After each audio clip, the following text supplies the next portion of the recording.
আসন্ন বাজেটকে সামনে রেখে এবার সরব হলেন শিল্পনগরী দুর্গাপুরের কারখানা মালিকরা। দুর্গাপুরে একটি বেসরকারি হোটেলে আয়োজিত হলো একটি গুরুত্বপূর্ণ প্রাক বাজেট আলোচনা সভা, যেখানে বিগত 40 বছরের বঞ্চনার খতিয়ান তুলে ধরার পাশাপাশি শিল্পবান্ধব পরিকাঠামো গঠনের দাবিতে অর্থ দপ্তরের প্রতিনিধিদের কাছে নিজেদের দাবি দাওয়া পেশ করলেন শিল্পপতিরা এবং অন্য ব্যবসায়ীরা মধ্যে তারা কি মনে করে, তাদের কি পার্সপেক্টিভ, তারা কি ভাবে সামনের দিনে তারা কি চায়, তারা যে যা চায় সবকটা যে দিতে পারবো সেটা আমি বলছি না। কেন আজকে আপনারাও জানেন পশ্চিমবঙ্গ এখন একটা ফাইন্যান্সিয়াল একটা ক্রাইসিসের মধ্যে দিয়েই যাচ্ছে, সেটা আমরা উত্তরাধিকারী সূত্রে আমরা আমাদের ওটা বোঝাটা ক্লিয়ার করতে হবে। কারখানা গড়লেই হয় না, তার জন্য প্রয়োজন উপযুক্ত পরিকাঠামো। আর এই পরিকাঠামোর দাবিতেই এবার সুর চড়ালেন দুর্গাপুর ও সংলগ্ন অঞ্চলের ফ্যাক্টরি মালিকরা।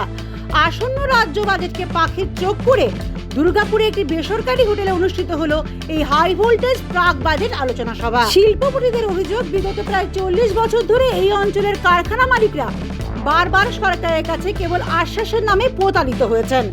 বিদ্যুৎ, জল কিংবা অনুন্নত যোগাযোগ ব্যবস্থার কারণে ধুঁকতে হয়েছে বহু সংস্থাকে। তাই এবারের বাজেটে শুধু ফাঁকা প্রতিশ্রুতি নয়, পরিকাঠামো উন্নয়নের সরাসরি সরকারি হস্তক্ষেপ চান তারা। ডেভেলপমেন্ট না হলে, পরিবেশ না হলে কতই টাটাকে আনবো আর কাউকে আনবো বলুক, কিন্তু আগে সবচেয়ে মূল কাজ হচ্ছে যে পরিবেশ, শিল্পের পরিবেশ ফিরিয়ে আনা। লিখিত আকারে আমরা আগের প্রশাসনকে জানিয়েছি যে 100-র উপরে বেশি ইন্ডাস্ট্রি আছে, ডিবিসির মতো বড় সংস্থা আছে, 2টো কোলিয়ারি আছে, কিন্তু এর ফলে বর্জরা জনপদ একদম অবিন্যস্তভাবে যে আছে সেটা এই মুহূর্তে সংস্কার দরকার। মুখ্যমন্ত্রী বলছিলেন যে টাকা নেই, তো তারপরে আবার নতুন সরকার এসছে, কিন্তু নতুন সরকার দেখছি প্রথম থেকেই আশাবাদী যে একটা ব্রিজ হওয়ার দরকার আছে। বাস্তবটা বুঝেছেন এবং আমাদেরকে অ্যাসিওর করলেন আজকে স্বপন দাশগুপ্ত মহাশয় অর্থমন্ত্রী যে ব্রিজটা কিন্তু দরকার আছে। আমরা আশা নিয়ে আজকে আমরা ফিরে যাচ্ছি। দুর্গাপুর ব্যারেজের উপর যানজট মুক্তি আর বর্জরার বুকে নতুন ফ্লাইওভার, সঙ্গে তীব্র জলসংকটের স্থায়ী সমাধান।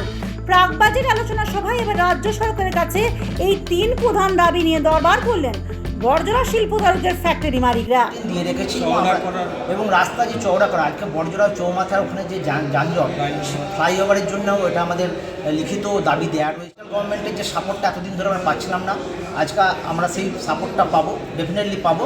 এতে ইন্ডাস্ট্রি ডেফিনেটলি ডেভেলপ হবে আশা করছি। তবে এবারের প্রাক বাজেট সভা শুধু ক্ষোভের নয়, আশার আলোও দেখালো।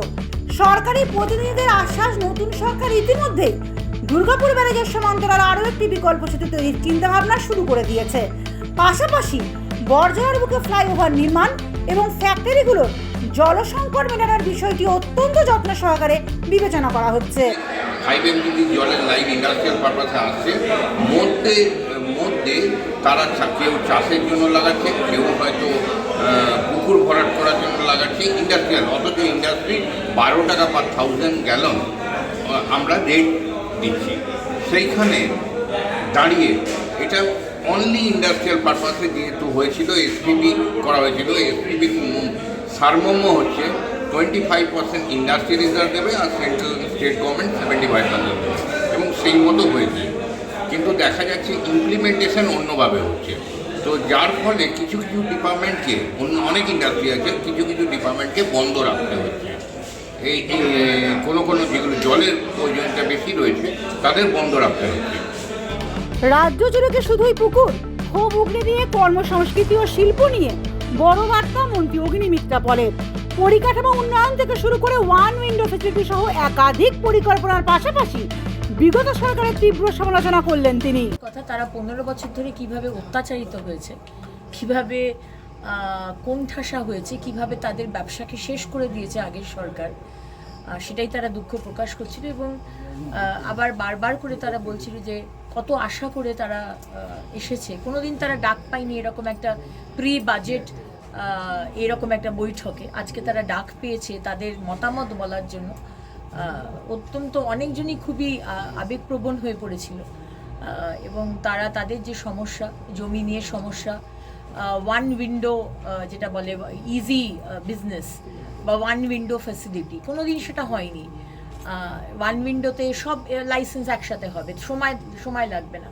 আজকে প্রত্যেকটা বিষয় সরকারের কিভাবে ঘুষ দিতে হয়েছে, মানে বলা হচ্ছে নগর উন্নয়ন আমার দপ্তরে ঘুষ দিতে হয়েছে, সময় নিয়েছে, আর তারপরে কাজটাও করেনি। সো 3 ভাগে তারা মানে একটা লস হয়েছে।